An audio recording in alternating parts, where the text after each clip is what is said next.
Good day, students. This is Professor Inglet, your Comparative Religions professor. And today we are going to talk about the Chinese religions, Daoism, and Confucianism. Sometimes you see the word Daoism spelled T as in tree, T-A-O, the Tao, although the book and most places are now spelling it with a D. Let's open the PowerPoint. Here we have a picture of the Great Wall of China. We are moving into the China region. We're not going to focus on Buddhism, but China has three main religions: Taoism, Confucianism, and Buddhism. Although today it has other religions there as well. About five or six religions are approved by the government. Early Chinese belief, we have here the Chinese characters written on the Great Wall of China. The early belief was animism or animistic.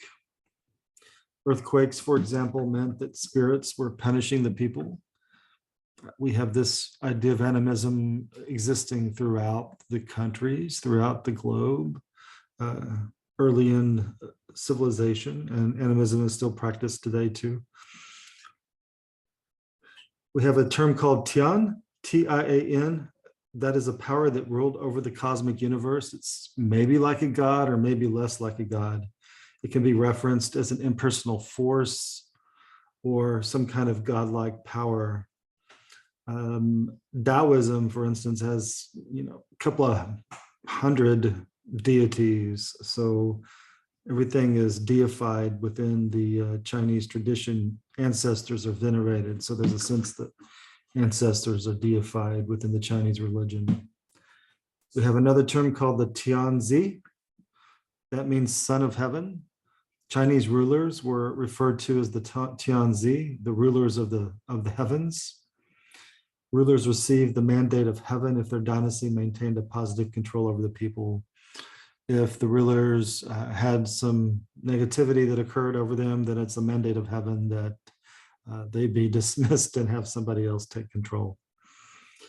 Early Chinese belief definitely followed the veneration of ancestors and contained divination, which is the prediction of future events by reading lines on bone or tortoise shells. Tortoise shells were used as the early type of writing. They wrote on tortoise shells or bones as part of their writing sequence. We have here the yin and yang symbol, an old Chinese symbol, yin being feminine. So Y-I-N, feminine, then yang, Y-A as in male, so yang, masculine. Feminine, masculine principles that balance the universe. Hexagons in ancient texts, I Ching, were used to predict the future. These, of course, would be used by priests and people in power who utilize the priests to predict the future events. We have the origin of Taoism next. Lao Tzu is the mythological or legendary figure of Taoism. There I spelled it with a T, they're interchangeable. Lao Tzu was born from a virgin around 600 BCE, according to the legend. The picture here shows Lao Tzu sitting on an ox being taken to the western parts of China, where he started talking about the Tao to other beings, to other human beings. Lao Tzu first worked as a state archivist or librarian before leaving his work and traveling extensively in Western China, also known to have traveled in India and back to China. And he has taught along the way.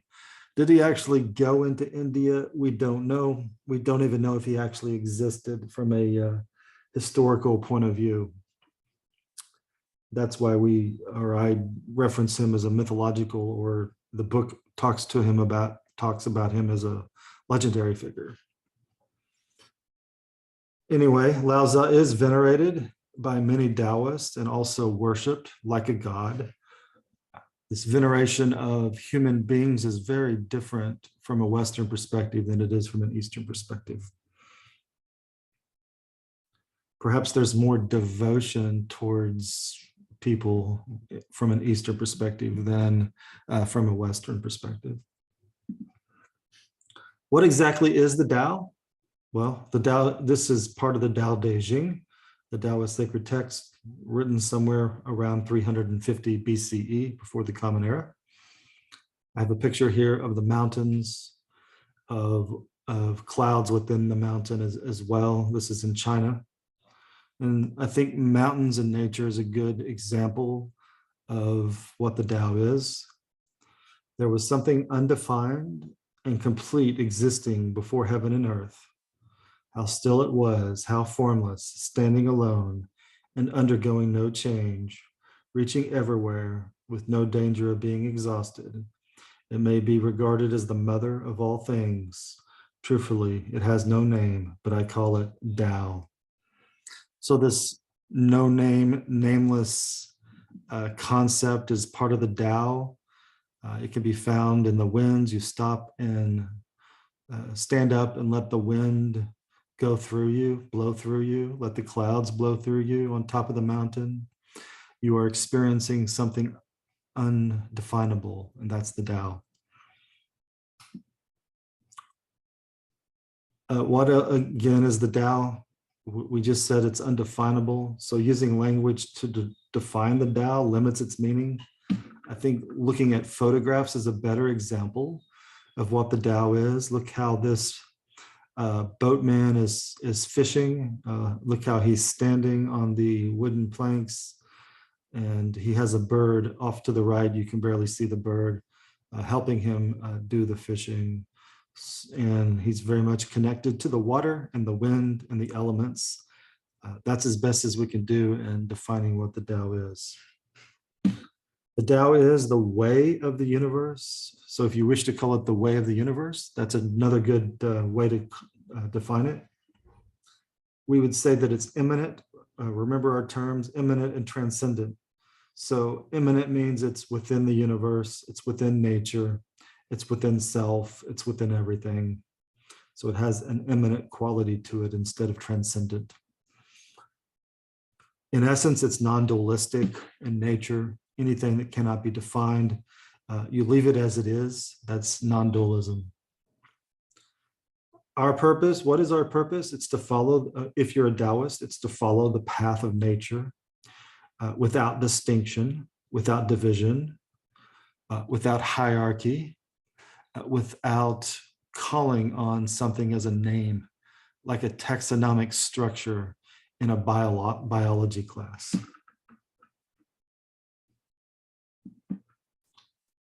Elements of the Tao. Here I have a picture of actually somebody from South America dancing. It says, dance is the rhythm flow of reality. The dance itself is a good example of the Tao within ourselves. And I like the whole movement of dance and language to talk about D-E, our inner power. That's right, our inner power is called Da, spelled D-E, and I don't know the Chinese characters. I don't write in Mandarin Chinese. The Tao is internalized within us. Imagine completing a dance routine. The human dance represents this Da, inner power concept. It is action, it is performance, but it's not karmic consequence. The Da is simply an action without moral consequence. It does contain a cosmic consequence. I mean, if you are moving such as this dance, then you're creating friction that moves atoms and molecules around. So from that perspective, maybe it is a little bit karmic, but pretty much not. Defining an action as immoral creates a dualistic system. So we just leave the dance as it is. We leave the pianist as he or she is. We leave the artist to just paint that picture. We don't say, how did you come to this conclusion of the picture? Or how did you come to this conclusion of the poem? What does this poem mean? What does this song mean? The artist simply says, it just is, it just happened. It just flowed out from the stream of water. I have a photograph here of Tom Hanks playing Forrest Gump. The opening scene in Forrest Gump, there's a feather that floats in the air, that floats in the wind, that floats near him and finally lands at his feet. This feather is, it's just performing. It's like a dance. And he looks at the feather, and it's a good scene for this concept called wo wei. Wei means doing, and then wo wei means non-doing. It's effortless action that we all do. It's spontaneous effortlessness that always happens in reality, just like that feather floating to Forrest Gump. Ultimately, from a wo wei perspective, we should mirror nature's simple actions. I'm recording in my home, and I can hear a bird chirping in the background. Maybe the chirp ends up on the recording. I don't know if you can hear that, but it's just wo wei. It's just doing, non-doing. I'm sitting here, I'm relaxing, and the bird is sitting out there relaxing too. And we're just experiencing nature together, nothing more, nothing less. That's wo wei. That wo wei may be running a 5 mile or a 5 kilometer race or something like that. Once you forget that you're running, that's wo wei. Once you forget that you're playing the guitar, even though you're playing it, that's also wo wei. I think a lot of drivers just drive from place to place without really thinking about the map or Google Maps. That's also wo wei. When you sort of forget, you know where you live and you get there without even thinking about it. That's wo wei. Planting crops, planting rice, that's also wo wei. Wo wei is relinquishing pointless struggles and doing away with heedless, delusional, and inefficient approaches for undertaking whatever task is at hand. Here we have a task. This is Qigong, and the arm just simply rests outward in a wo wei fashion. There's no struggle, there's no pain, there's no delusions. It's just relaxed. Wo wei is relaxation. Other elements of the Tao, which we sort of talk about in terms of already, but Shifei means this, not this. The abandonment of judgment and distinction and viewing reality non-dualistically. So we're not going to judge things. The right path to this may be the not this wrong path for another person, but it doesn't matter. We don't judge that from a Taoist perspective. Judging ultimately represents language we utter and not always the nature of reality. So we leave things alone and let things be according to the Taoist tradition. This word qi floats around martial arts. Qi is the vital energy, the prana. If you're talking about Indian or Hindu culture, they would use the word prana or something like that. It's the breath, it's the life force pervading the universe. We have, according to Daoism, qi within us that's moving through our bodies, energy. You could call it qi, you could call it energy. Matter arises from qi, according to many Taoists. So we put Einstein's theory, energy equals mass times the speed of light squared. The energy would be the qi aspect in Taoism. There's a balance and free-flowing qi that produces good health. When we do not have a flow of qi within our body that's relaxed and positive, then we might have a negative flow of qi or some blockages. And here's where traditional Chinese medicine comes into play. And we have some traditional Chinese medicine roots here on the side here that are used in medicinal herb. These herbs are used in medicinal potions. Potions sounds like magic. Potions to invite the positive flow of qi in the atmosphere. There are elements of qi that are just beyond energy. There's wood, there's fire, there is earth, there is metal, and there is water. And looking at these particular elements that exist, that pervade the human body even, we have blood flow. That's sort of like water, but there's some energy behind it as well. Maybe the body feels more like the earth. We have minerals in our body that would be resemblance of the metal and so forth. And fire is that energy within us.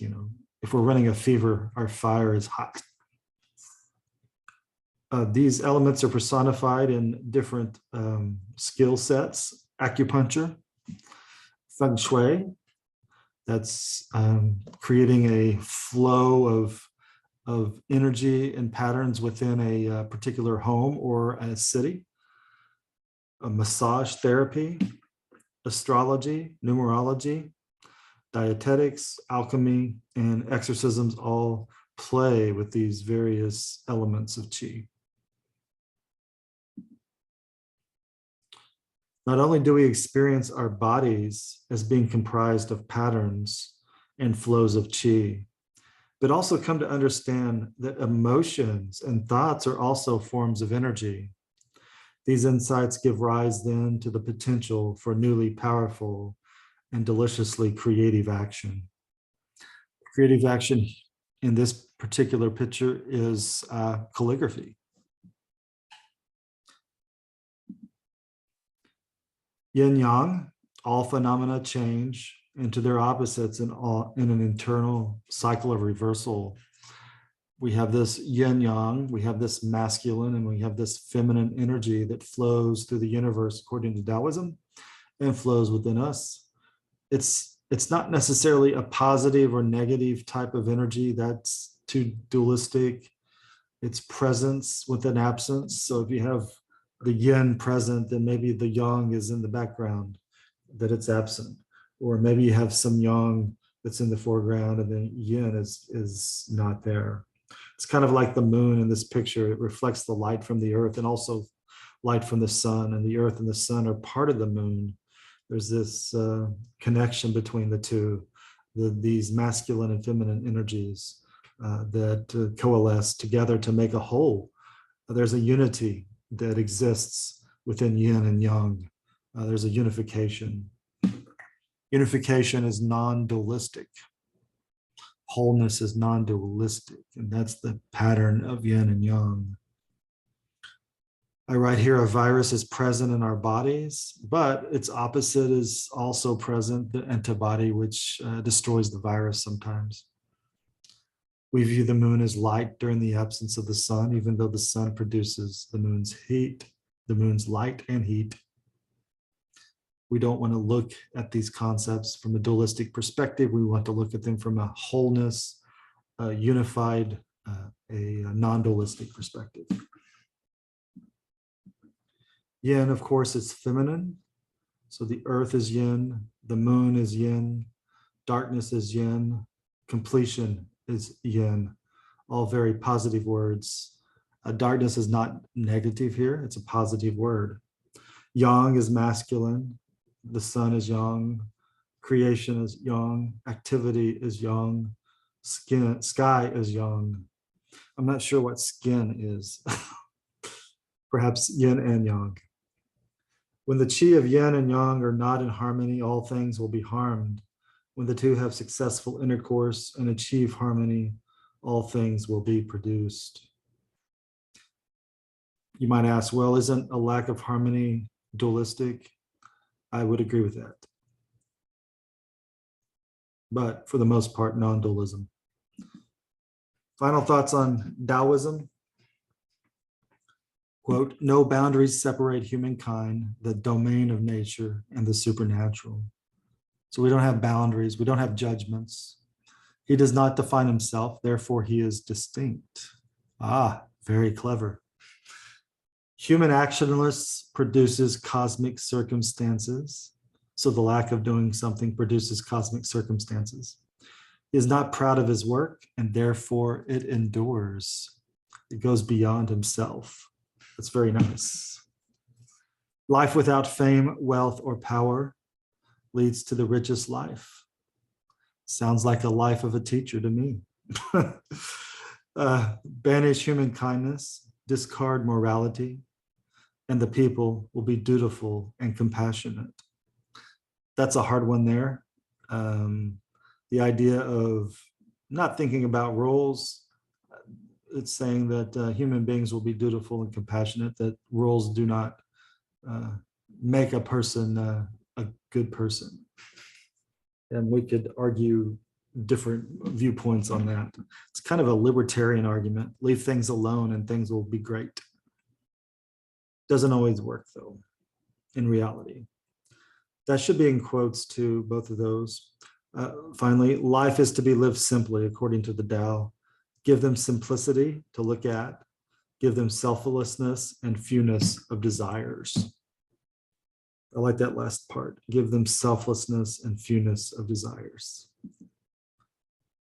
There are gods within Taoism. You would think, well, the way, the Tao, but Chinese religions venerate saints, they venerate human beings. There are many gods within the Taoist tradition. One is called the three purities. That's the primordial Tao, then the heavenly worthy of numinous treasure. That's the name. And then finally Lao Tzu. It's kind of like the Trinity within Taoism. We have Mother Li, that's the great mother figure. We have Mao Tzu, the patron of fishermen. And we have a picture of Mao Tzu here. We have the Jade Emperor.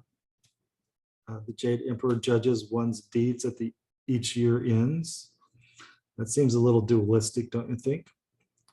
And once again, there are hundreds of deities within the Taoist tradition. We have some images here. This is a woman moving into the temple, and incense is a very important aspect of the Taoist tradition. It's an important aspect of a lot of the Eastern traditions. It's important in Greek or Eastern Orthodox churches and Christianity and also Catholicism.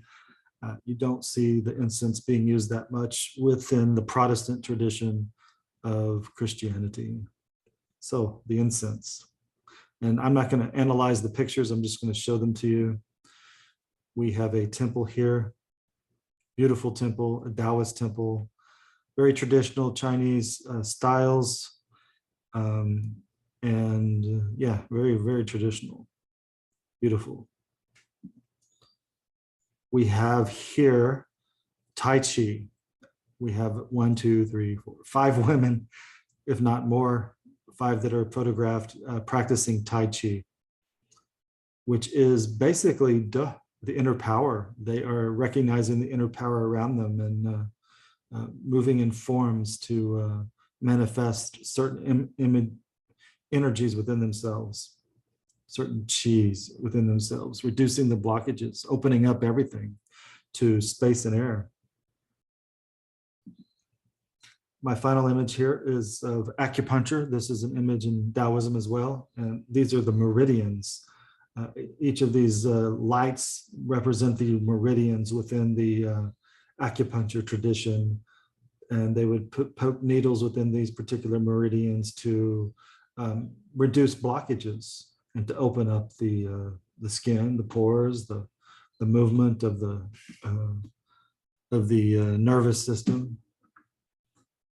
And so if you're hurt in some way, then they would use these various meridians to change the way that your liver reacts, change the way that other organs react within your body. Is it scientific? That's a good question. That would make a great research paper. Please write that paper. We will talk about Confucianism in the next lecture. Thank you for listening to a little bit about the Chinese religions and particularly Taoism.